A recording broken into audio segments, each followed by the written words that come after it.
కార్మికుల పని గంటలు పెంచుతూ రాష్ట్ర అసెంబ్లీ చేసిన తీర్మానం రద్దు చేయాలని కోరుతూ Kakinada GGH sanitation workers union ఆధ్వర్యంలో కార్మికులు ప్రదర్శన నిర్వహించారు. సోమవారం కాకినాడ ప్రభుత్వ ఆసుపత్రి వద్ద ప్రారంభమైన ఈ ర్యాలీ జిల్లా పరిషత్ సెంటర్ సర్కిల్ వరకు వెళ్లి తిరిగి ప్రభుత్వ ఆసుపత్రికి చేరుకుంది. కార్మికుల పని గంటలు పెంచుతూ రాష్ట్ర అసెంబ్లీ చేసిన తీర్మానం రద్దు చేయాలని, ఏ రంగంలో పనిచేసే కార్మికులకైనా కనీస వేతనం నెలకు 26,000 రూపాయలు అమలు చేయాలని డిమాండ్ చేస్తూ Kakinada GGH sanitation workers union ఆధ్వర్యంలో సోమవారం ఉదయం ప్రదర్శన నిర్వహించారు.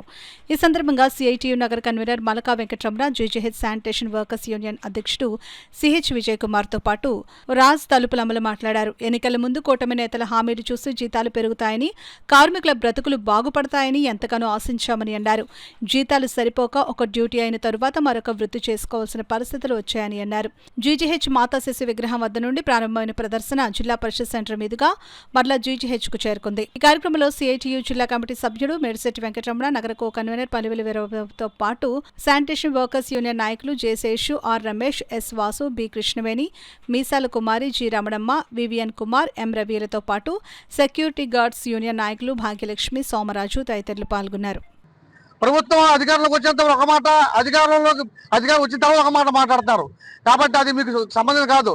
గతంలో మీకు తెలుసు, కార్మికుల జోలికి వస్తే కనుక ఏం జరిగిందో. ఆనాడు ఆశా వర్కర్స్ అంగన్వాడీ టీచర్లు గుర్రాలు దక్కించినప్పుడు మీ ప్రభుత్వ పత్రం అయిపోయి కూర్చుంది. ఆ పరిస్థితి మళ్ళా రానివ్వకండి దయచేసి. మా కార్మికులు అంటే కొంచెం చిన్న చూపు చూడొద్దు. మీకు చేతన అయితే సాయం చేయండి, లేదంటే గద్ద దిగండి, వేరే వాళ్ళు చేస్తారు. అంతేగాని ఉన్న పనిదినాలు పెంచుకుంటూ పోతే ఇక చూస్తూ ఊరుకోవడం లేరు. మన గుంటూరులో ఒక శానిటేషన్ వర్కర్స్ పై ఒక జనసేన కార్పొరేటర్ చాలా అసభ్యకరంగా మాట్లాడాడు. ఆడికి చెప్తున్నాం మేము, ఒక ఆ శానిటేషన్ వర్కర్ కాదు, ఎక్కడికైనా సరే ఏ వర్కర్ మీ తొక్క ఉలిసేస్తామని చెప్తాం మీ సభాముఖంగా. అయ్యా పవన్ కళ్యాణ్ గారు, మీరు కూడా మీ దృష్టి పెడతాం. ఎందుకంటే ఢిల్లీ కోస్తారని అంత ఆశామాషిగా లేదు. మేము ఎంత కష్టపడుతున్నామో ఏం చేస్తామని మీకు తెలుసు. మీకు చేతన అయితే మా జీతాలు పెంచండి. ఇప్పుడు వచ్చి 8 సంవత్సరాలు అయితే కాంట్రాక్ట్ మారలేదు. ఇంకా వస్తుంది అన్నారు. అయినప్పటికీ ఎక్కడి దొంగలు అక్కడే ఉంది. దయచేసి మీరు కూడా జోక్యం చేసుకొని మాకు తగిన న్యాయం చేకూరుస్తారని చెప్పి కోరుతున్నాం.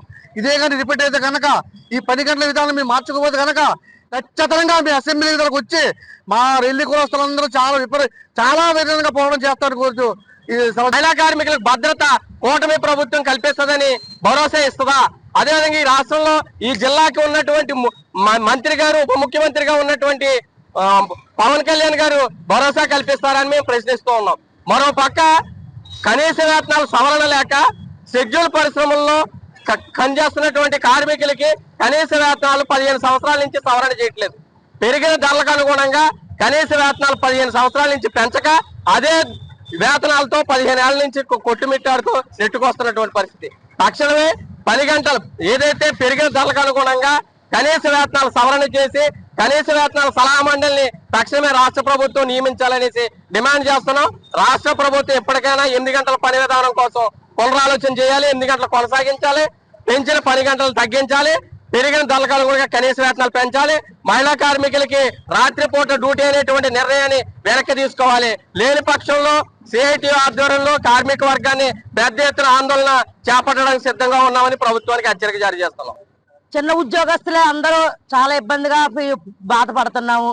దాని విషయంలో మరి ఎవరో పదవిలోకి వస్తే వాళ్ళకి నేనున్నానని మా పదవులు అయ్యి మమ్మల్ని ముందెట్టి వాళ్ళు వెనక అన్ని తీసుకుంటున్నారు అన్నట్టుగానే జరుగుతుంది తప్ప ఎక్కడేసిన గొంగలనే అక్కడే ఉండిపోయినట్టుగా ఎవరో మమ్మల్ని పట్టించుకున్న నాదులు లేరు.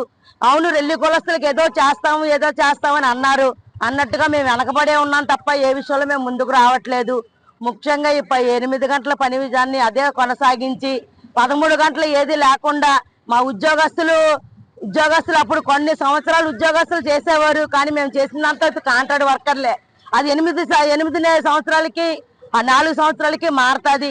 ఆ మారుతున్నా మేము అక్కడే ఉండిపోతున్నాం తప్ప ఎవరు మరి ఉద్యోగాల్లో నుండి మేము మారలేకపోతున్నాం. మరి దాని కొరకు పైన ఉన్న అధికారులందరూ ముఖ్యంగా గమనించుకొని ఇంకా వీళ్ళు ఇలాగే పోరాటాలు ఎందుకు చేస్తున్నారో వాళ్ళు అర్థం చేసుకొని ముందుకు రావాలని, మేమున్నామని ఎలక్షన్ ముందే రాకుండా ఎలక్షన్ లో సీట్లలో కూర్చొని దిగి రావాలని ముఖ్యంగా మేము దానికి కోరుకుంటున్నాం.